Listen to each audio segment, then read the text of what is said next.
What's up, Maniacs? My name is Mex. I'm a wrestling fan, a wrestling enthusiast, a WrestleManiac, if you will. And today, I am going to give you my thoughts on Andrade El Idolo's AEW debut. We saw Vicky Guerrero come out on the show on Dynamite this past weekend, and Vicky Guerrero interrupted a segment with Mark Henry and Tony Schiavone to basically introduce Andrade. Now, Andrade looked absolutely fantastic. He looks in great shape. He cut a promo. I was even still mind boggled thinking, how is he here? He has somehow escaped his WWE 90-day clause following being released. Good on him. Well done for getting out of that. But it was absolutely fantastic to see Andrade. And despite this phenomenal debut, just someone of a real elite category of wrestling, no pun intended, joining AEW, I do have some thoughts I want to share with you guys in just a second, so stay tuned. Right here at WrestleManiac UK, I discuss everything that's WWE and AEW, so if this sounds like the place for you, make sure you hit the subscribe button and make sure you hit the notification bell so you get notified each and every time I drop a new video. Ladies and gentlemen, without further ado, let's get into it. My thoughts on Andrade El Idolo's AEW debut.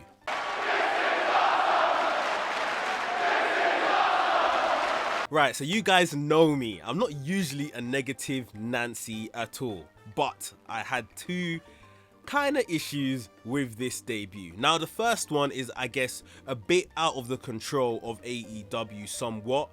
It was the fact that the crowd were just so loud. When Vicky Guerrero introduced Andrade, Vicky Guerrero said Andrade El Idolo, the crowd was still booing her from her excuse me. She is someone that just gets booed so much in wrestling, like it's so crazy. She has to literally scream at her high-pitched voice everything she's saying because the boos are always raining down on her. And when she announced his name, it was still drowned out by the boos. Now, we did get Excalibur on commentary repeating, did she just say Andrade, blah blah blah, and that would have helped. I did hear Vicky first time round, but the crowd obviously didn't, and they were still booing. And even as he came out the tunnel, they were still booing. He never had like a Titron or theme music or anything like that. However, one thing I did like about this is we got that AJ Styles kind of reaction. Now, I say that if you guys remember back to the 2015 Royal Rumble when AJ Styles debuted, he had his theme and everything playing,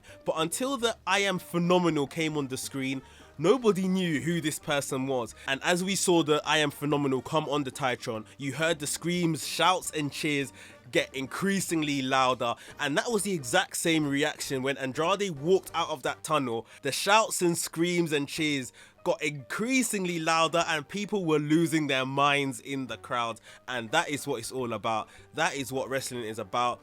But the big pop, which I guess they would have expected when Andrade's name was said by Vicky, just didn't happen because I don't think the crowd heard it at all. But that is a minor little quibble. Andrade is here and he did get the ovation in the end that he deserves. My major issue here is the fact it was Vicky Guerrero. Now, Vicky Guerrero is obviously known for these kind of managerial roles in the wrestling world. However, I just feel Vicky Guerrero is outdated for Andrade. Now look at him. He looks like $2 million, $3 million, $4 million in his appearance alone. He absolutely, I could smell the money from Andrade through the screen that I watched this on. He looks brilliant. He looks young and exuberant, and we know what he can offer in terms of the ring, the appearance, everything. And I just feel that, with all due respect, Vicky Guerrero just doesn't match that energy. She looks a bit outdated, if I can say, standing next to Andrade.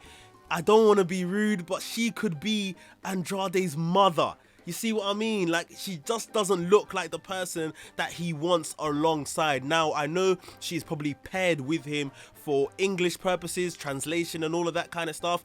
Andrade's English looked pretty impressive if you ask me. Andrade doesn't need someone necessarily standing by his side at this point where he's just especially given, you know, one-liners. He's clearly been working on his English quite a lot, and I can understand that's probably the role that Vicky Guerrero is going to play next to him more than anything. However, I don't think he needs it. I really don't think he needs it. Now, the fix for me, if you are going to have someone next to him, bring in Thea Trinidad. And yes, I know everyone's saying she's going back to WWE and all of that kind of stuff, but is she? Is she really?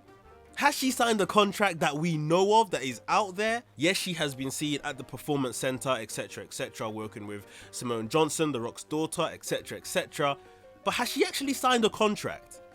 Do we know what she's actually doing with the WWE, if anything at all? Another point to that, her husband, Aleister Black, Tommy End, he's just left WWE.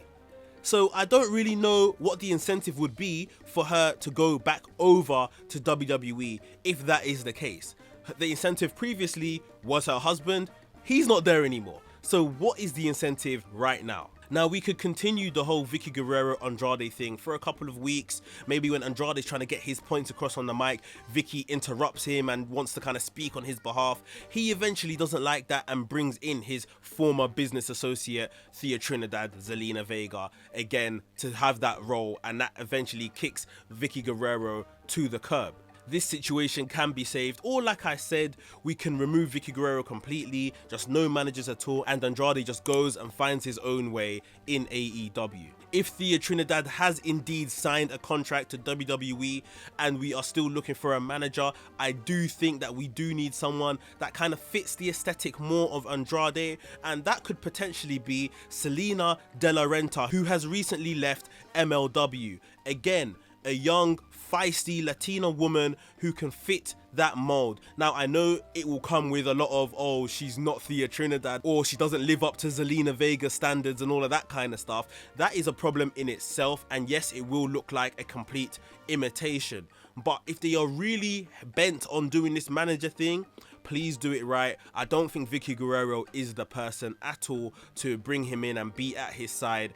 Vicky Guerrero has been paired with Nyla Rose, and Nyla Rose hasn't really made any forward steps in her pursuit of the Women's Championship on AEW since that pairing has happened. If we are honest with ourselves, she hasn't really added anything to Nyla Rose at all. So yeah, I think Vicky isn't the person to be paired with Andrade. I would much rather see Thea Trinidad be brought in.